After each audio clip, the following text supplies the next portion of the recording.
Hi, shalom friends. In Judaism, we have a very, very rich calendar. Many, many wonderful days, each one celebrated, each one having its own particular manner and form. Perhaps one of the most serious times, not sad, but serious times of the year is Rosh Hashanah, the first day of the year. As it's known in our tradition, it's the Day of Judgment. And within Rosh Hashanah itself, probably the blowing of the shofar is a high point. It's actually the zenith of the prayer. Because in our tradition, the blowing of the shofar is a cry to God, we accept you as our king, and we are your subjects. We need your kindness, we need your compassion. Judge us for a happy and a healthy new year. Well, if this is true by all Jews in all synagogues, it's certainly true by the tzaddikim, the righteous ones.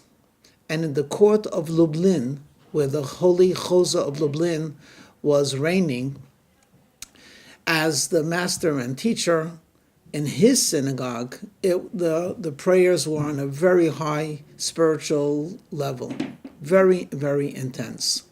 And as the prayers of the morning ended, they began to prepare themselves for the blowing of the shofar, and the esteemed rabbi himself, the Choza, went into a side room to meditate and prepare himself for this awesome commandment. After a couple of minutes, he asked his attendant to find his senior student, whose name was Reb David, who came from the city of Lulav, Reb David Lulava. And he says, I don't want to blow the shofar unless he's there. Go outside in the shul and make sure that my beloved student is with me when I blow the shofar. The student went out and was actually surprised. Amongst the many faces that he saw, he did not see the senior student of the Rebbe. He went back to the Rebbe and to say that he's not in the synagogue. So the Rebbe requested him to please find him, because he will not blow the shofar without the presence of his beloved student. Well, the fellow goes out, it's Rosh Hashanah late morning, and where's he going to find Reb David? He was pretty certain that Reb David would not stay in someone's house when that person is in the synagogue. So he didn't even bother going to private homes.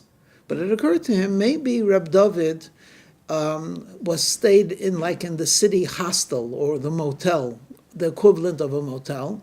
So he decided if there's anywhere where he might be resting or preparing himself, it would be there. So he walks to the motel, and not that many rooms, all of the rooms are empty, and he's saying to himself, where could Reb David be? And on a fluke, he decided to check the stable, because after all, there were many, many people that had come to Lublin to be for the holidays. So most of the people that stayed in the motel were coachmen. Of course, they all had horses and animals to take care of, so there was a stable. So he went to the back, and he hears the neighing of the horses, and as he opens up the door, a very surprising sight. The senior student of the Choza of Lublin, the holy and pure Rabbi David of Lulav, is actually feeding the horses, going from stall to stall to make sure that they have their oats and their hay and the water. And he, for a moment, is just staring wide-eyed, like, why is a great rabbi in the middle of the prayers feeding the horses? But with great respect, he said, Reb David, the Rebbe is waiting for you to blow the shofar. And Reb David acknowledged it, but didn't drop what he was doing. Instead, took his time and fed each horse. On the way to the synagogue, the fellow could not hold himself back and said, Reb David, what were you doing? And he looked at him in surprise. What was I doing? It's obvious what I was doing. He said, I came to the synagogue and it was full. I was very happy that so many people had come to the synagogue in the morning, and indeed I noticed many strangers, which I assumed to be coachmen. But then it occurred to me, if they're in the synagogue that early, it's Rosh Hashanah, the first day of the year, they want to start the year right, they probably did not feed their animals. They probably would feed the animals when they come back after the prayer, which will be actually late afternoon. Well, if it's Rosh Hashanah for us, why should the poor animals be hungry? So I decided to feed the animals, to which the attendant did not reply anything. And as soon as Reb David took his place amongst the students, the rabbi came out and the service continued. After Rosh Hashanah, the attendant asked the rabbi, what happened with you and Reb David? Somehow you knew that he was not there, and you wanted him to be in the synagogue while you were blowing the shofar. Why? To which the Rebbe responded, and he said, before we blow the shofar, God sits on a throne of judgment, and he looks through the deeds of his people. And of course, the angels that bring out the merit of his beloved people, they present myriads and hundreds and thousands and perhaps millions of good deeds that his people have performed during the year. And with that, the king gets up from his throne of judgment, sits on the throne of mercy, and blesses his people with a good year. But he said this year, while all of the good deeds were being presented before the heavenly court and the heavenly judge, other angels came to say, yes, all of these deeds were performed, but they weren't performed properly or sincerely. This one did it out of habit. This one did it haphazardly. This one did it because someone was watching. This one did it and his mind was elsewhere. And suddenly, the mitzvot did not glow with its usual intensity. And he says, was privy to this vision, and I was quite anxious.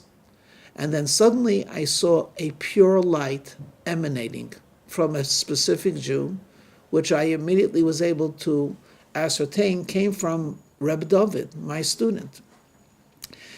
When he fed the horses, it was an absolute pure act of kindness, very sincere. He wasn't going to get a thank you from the horses. He was not going to get an acknowledgement from his peers. And it took time, valuable time, of his own prayer, where he could have been soaring in heaven and feeling the bliss of being in God's presence, and he tore himself away from that because there are animals, four-legged creatures, that are hungry on Rosh Hashanah. When he fed those animals, it was such a pure act of goodness that all of our mitzvahs began to shine once again.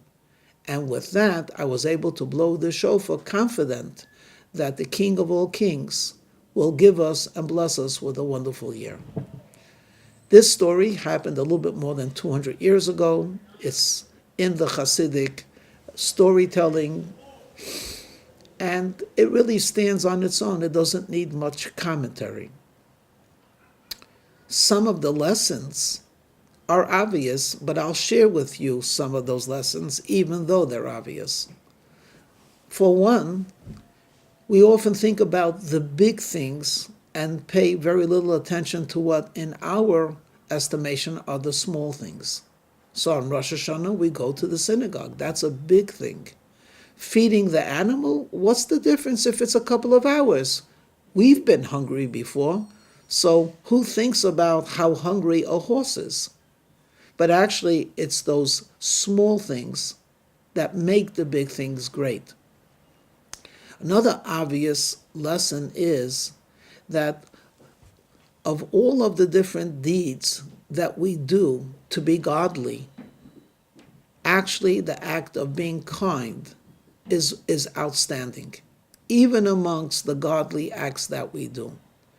And if you trace it to its source, it becomes very obvious. God's creation, the fact that he created us, was an act of kindness on his part. The fact that God nourishes us sustains us, provides for us, is pure kindness. It's not warranted. We can't demand it. What are we giving to God that we could say in reward you're obligated? But God's very essence is manifested and revealed through acts of infinite kindness. When I say the word infinite, I'm referring to the acts of kindness and the intensity of the kindness. When a person on earth did this pure act of kindness, he was truly godly, truly representing the essence of what God is to us on earth, and therefore he was able to effect goodness for all of Israel. So friends, the destiny of ourselves, our family, and the world is in our own hands. And we're not talking about changing or reforming, simply doing acts of kindness, not expecting a reward, not expecting a response, not even expecting an acknowledgement. A simple, pure act of kindness can change the destiny of all for the better. Shalom.